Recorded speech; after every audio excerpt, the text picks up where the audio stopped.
Спасибо. Спасибо.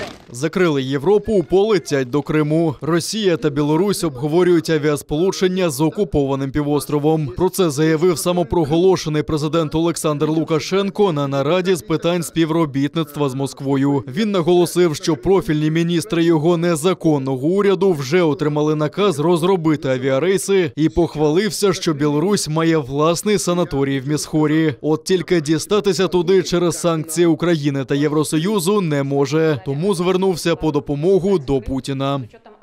Это я задал Путину этот вопрос. Украина закрыла для нас небо, так?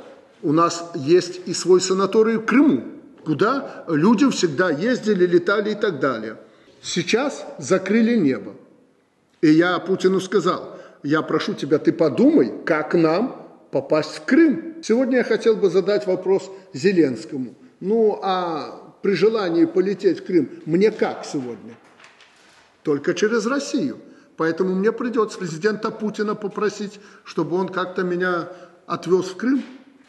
Может, мы на той шхуне, что мы переговоры вели, с ним сядем и пройдем в Крым.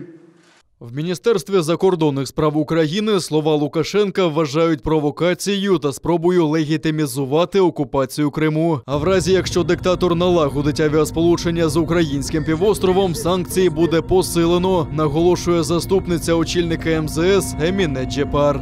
Ми діятимемо миттєво проти будь-яких спроб легітимізувати окупацію Криму Росією, проти будь-яких намагань нав'язати контакти з так званими ЛНР чи ДНР. І якщо хоч один літак білоруської авіакомпанії опиниться на території окупованого Криму, санкції будуть неминучі, з усіма негативними наслідками.